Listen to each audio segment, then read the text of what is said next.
नमस्कार, धनेश्वरी ने आपका स्वागत है। शहीद स्मारक पर वांचून जी के नेतृत्व के लिए, उनके समर्थन के लिए यहाँ पर धरना दिया जा रहा है। हमारे साथ में पूर्व राजस्थान विश्वविद्यालय के अध्यक्ष हैं पूजा वर्मा जी, जानते हैं उनका क्या कहना है। मैडम देखिए, देश के अंदर वर्तमान में हालात सही नहीं है। जब से बीजेपी सरकार बनी है, ना किसान खुश है, ना युवा खुश है, ना महिलाएं खुश हैं। और जो हमारे एक बुजुर्ग व्यक्ति है सोनू वांगचुक जी, देश के बच्चों के भविष्य के लिए, उनके हक और अधिकार के लिए वहाँ 20 दिन से भूख हड़ताल पर बैठे हैं। लेकिन और उनके साथ में कुछ स्टूडेंट्स भी हैं, 20-22 साल के बच्चे बच्चियाँ वहाँ बैठी हुई हैं।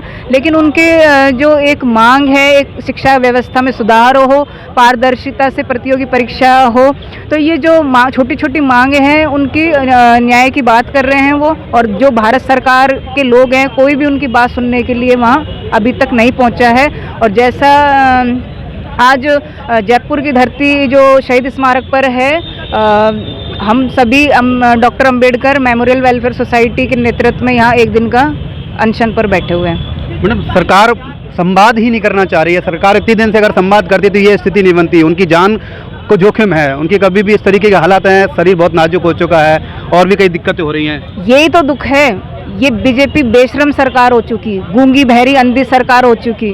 दुख इसी बात का है कि उनकी बात ही नहीं सुनने आ रहे। तानाशाही, इस तरीके की तानाशाही सरकार नहीं होनी चाहिए।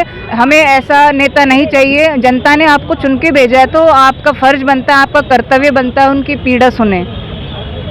लोकतंत्र जो है जनता का शासन कहा जाता है, परंतु इसमें जनता की तो आवाज़ ही कोई नहीं दबाया जा रहा, उनकी बात को माना नहीं जा रहा, सुना ही नहीं जा रहा है। यही कह रही हूँ, तानाशाही सरकार है। आज देश के अंदर जो आंदोलन हो रहे हैं, आज अगर जो ये देश के अंदर पूरी एक ही डिमांड है कि देश के अंदर परिवर्तन हो, इतिहास रचा जा रहा है और इसको इतिहास को तोड़ने में लगी हुई है सरकार। जबकि सोनू वांगचुक अभी मैंने सुना है कि उनको ज़बरदस्ती एक तरीके से उनको हॉस्पिटल लेके गए हैं, ज़बरदस्ती उनका अनशन तोड़ रहे हैं। तो आप उनके साथ ज़बरदस्ती क्यों कर रहे हो? आप उनकी बात ही मान लो।